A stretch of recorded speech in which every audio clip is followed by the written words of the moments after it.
Many years ago, we Rotarians made a promise to the children of the world to rid our planet of the scourge of polio. We keep our promises, and the eradication of polio remains Rotary's highest priority. In order to cross the finish line, we need to remain vigilant. As Rotarians, we need to continue to educate ourselves, our fellow members, and the public on the devastating effects of this virus on children and their families. It's my pleasure to share a special preview of Rotary's documentary, Drop to Zero. It's an in-depth look at the historic effort to eradicate polio. I know you'll find this film as meaningful as I do. Let's take a look.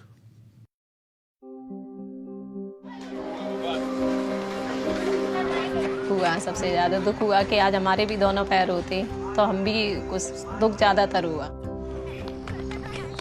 I had a sore throat and a high fever. My dad took me to the doctor and they called my name and I got up and collapsed. And the doctor said she has polio.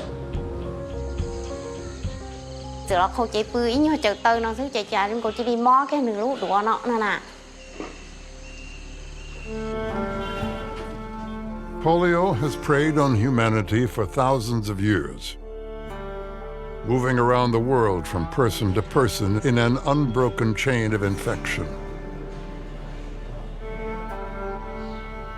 In the early 1950s, there was a particularly intense outbreak in the United States that crippled nearly 60,000 people.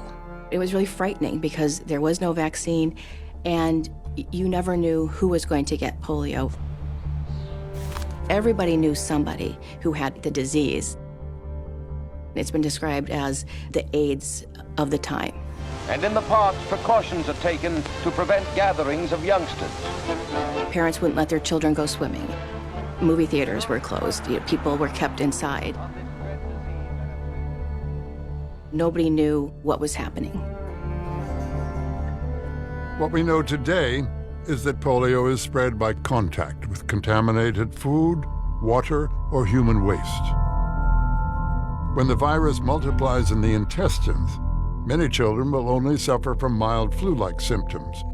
But in 1 in 200 cases, it travels to the spine, attacking nerve cells that control the muscles in the arms and legs, leaving the victim paralyzed.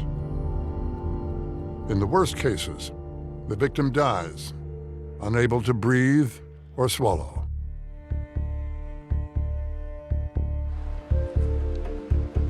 In 1954, at the height of the epidemic, Dr. Jonas Salk tested an injectable vaccine, which offered a first ray of hope. Approximately 5 years later, Dr. Albert Sabin developed an oral vaccine that was less expensive and easier to use. Humanity finally seemed to be gaining the upper hand. Dr. Salk, you have said that eliminating polio is no longer a scientific problem. I take it you were correctly quoted. Yes, Mr. Spivak. I think that it's a social and economic problem. The problem is not one of vaccine effectiveness, but one of vaccine use. Jonas Salk was right. By 1979, 61 countries had used the 2 vaccines to eradicate polio, including the United States and Canada. But in the rest of the world, we were still seeing 350,000 children paralyzed every year. So that was part of what contributed to the launching of the Global Polio Eradication Initiative, to ensure that every single child benefits from vaccination. No child should have polio. We come to this hour grateful for the achievements of the past. The drive for global eradication came from a most unlikely source. Rotary International, a group of business and professional leaders dedicated to public service, was looking for a global project to celebrate its 75th anniversary. Smallpox had been eradicated just 1 year before, so we decided to take on polio. It seemed like an impossible dream. When we first approached the World Health Organization about working with us to eradicate polio, they felt that we were amateurs, we didn't know what we were talking about, that we really didn't have anything to bring to the table. So Rotary went it alone, supplying volunteers and vaccines for mass immunization programs around the world. We knew that there was a vaccine that could be easily administered. It could be done by non-professional individuals by just putting 2 little drops into the child's mouth. From Brazil to El Salvador, from Indonesia to the Ivory Coast. These initial campaigns were remarkably successful. In 1979, we did a huge vaccination program in Philippines, 6 million children, and we found it worked. And Rotary raised money for further campaigns. They've exceeded that goal and raised $119,186 million. We're over goal! Now, the World Health Organization took notice. We went back to them and said, we've raised $248 million. Will you work with us to accomplish this? And at that point, the World Health Organization said, yes. The fact that a volunteer organization can persuade public and private people to join us in this manner, I think, says a great deal for mankind that it can be done. In 1988, the World Health Organization launched a public-private partnership called the Global Polio Eradication Initiative, officially adopting Rotary's dream.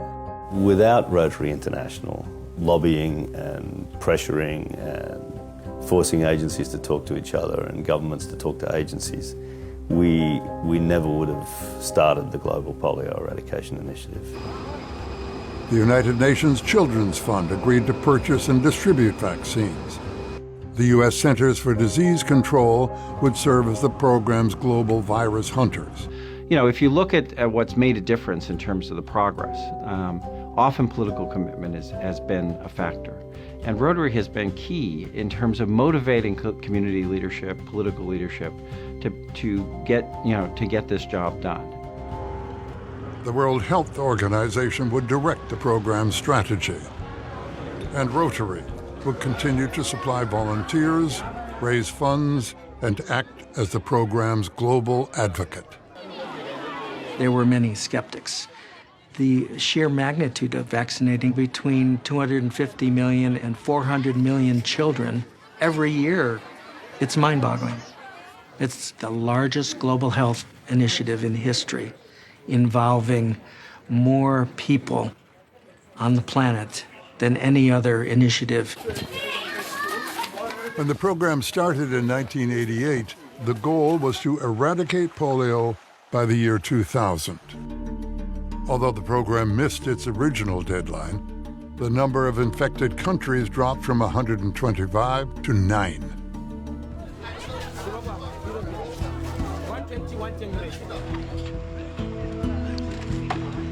To provide vaccine to remote areas, the polio program has built a globe-spanning network called a cold chain, which keeps the vaccine from spoiling. The cold chain begins with private sector drug companies that supply billions of doses of vaccine to UNICEF, which stockpiles, manages, and transports the vaccine to polio programs around the world. It's very, very difficult at the best of times to be able to reach people consistently every month with a viable vaccine that you've kept at the right temperature and get to every household and reach every child, let alone in areas of civil crisis.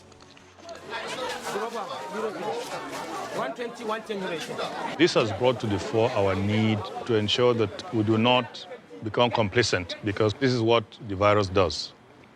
It surprises you.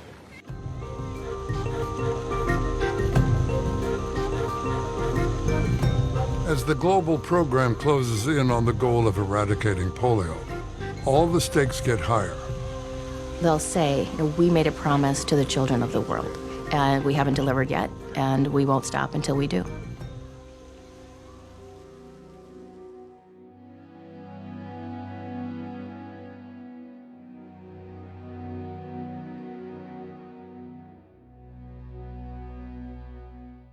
We need each of you to advocate for continued support from government and elected officials, to talk to your fellow club members, family, and friends, to ask them to join you in making a financial contribution. Let's not forget that every donation to End Polio Now will be matched 2-to-1 by the Bill and Melinda Gates Foundation. And finally, please encourage your district leaders to contribute district-designated funds. District-designated fund contributions will be matched 1-for-1 by the World Fund. And with a 2-to-1 Gates Foundation match, contributions of district-designated funds will yield a 6-to-1 match. These critical funds will save lives. That's our history, our vision, and our legacy. Rotary members had the audacity to start this campaign, and we won't stop until it's done.